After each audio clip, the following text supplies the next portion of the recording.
कायद्याने जगण्याचा अधिकार देणारे विश्ववंदनीय परमपूज्य बोधिसत्व डॉक्टर बाबासाहेब आंबेडकर, महाकारुणिक तथागत भगवान बुद्ध या महामानवांच्या महान क्रांतिकारी विचारांना मी सर्वप्रथम विनम्र अभिवादन करतो।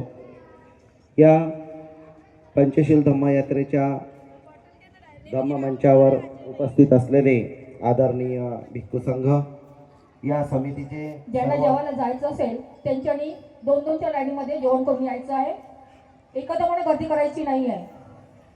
ज्यांना जेवायला जायचं असेल ते जाऊ शकतात। सर्व सन्माननीय समितीचे पदाधिकारी, समता सैनिक दलाचे विभागीय प्रमुख, ट्रेनिंग ऑफिसर, तसेच या विचारमंचाच्या समोर अमरावती जिल्ह्यातून आणि वर्धा जिल्ह्यातून वेगवेगळ्या शाखांमधून आलेले समता सैनिक दलाचे सर्व शूरवीर सैनिक, उपासक उपासिका, सर्वांना माझा सप्रेम जय भीम। सर्वप्रथम या यात्रेमध्ये, धम्मयात्रेमध्ये या मंचावर सन्मान दिल्याबद्दल, विशेषतः समता सैनिक दलाचा आयोजकांच्याकडून जो सन्मान या ठिकाणी करण्यात आलेला आहे त्यासाठी मी आयोजकांचे धन्यवाद व्यक्त करतो। हा कार्यक्रम गेल्या अनेक वर्षापासून आपण पाहत आहोत आणि अनेक वर्षापासून हा भव्य दिव्य कार्यक्रम यशस्वी करत असताना इथली जी आयोजन टीम आहे या टीमने बरीच मेहनत घेतलेली आहे। आमच्या मोर्शी शहरामध्ये ज्यावेळेस आम्हाला निमंत्रण देण्यासाठी ही टीम आली, रात्रीचे जवळपास 10:30 वाजलेले होते आणि 10:30 वाजता रात्री आम्हाला या कार्यक्रमाचं निमंत्रण देऊन हे सर्व जे मंचावर बसलेले आहे ही सर्व टीम तिथून कारंजाला जाणार होती।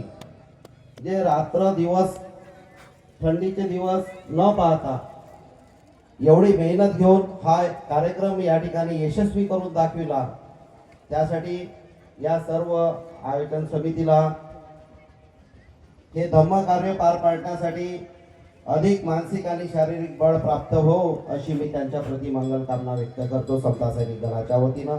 आणि आपण सर्वांनी आयोजन समितीसाठी जोरदार टाळ्या वाजवून त्यांचे स्वागत करावे अशी आपणास विनंती करते। माननीय मार्शल भाऊराव दंडाळे सर, जे समता सैनिक दलाचे ट्रेनिंग ऑफिसर आहे, समता सैनिक दलाची भूमिका व्यक्त करण्याकरिता त्यांनी माझं नाव या ठिकाणी घोषित केलेलं आहे। कामाच्या विभागणीनुसार त्यांना समता सैनिक दलामध्ये प्रशिक्षण देण्याची जबाबदारी त्यांच्याकडे आहे आणि बरोबर आहे, भूमिका व्यक्त करण्यासाठी माझ्याकडे आणि रविभाऊ नागले सरांकडे समता सैनिक दलाची भूमिका आम्ही व्यक्त करत असतो। मित्रांनो, डॉक्टर बाबासाहेब आंबेडकरांनी त्यांच्या आयुष्यामध्ये 3 महत्त्वाच्या संघटना स्थापन केलेल्या आहेत। त्यामध्ये एक सामाजिक संघटना म्हणून समता सैनिक दलाचा उल्लेख करण्यात आलेला आहे,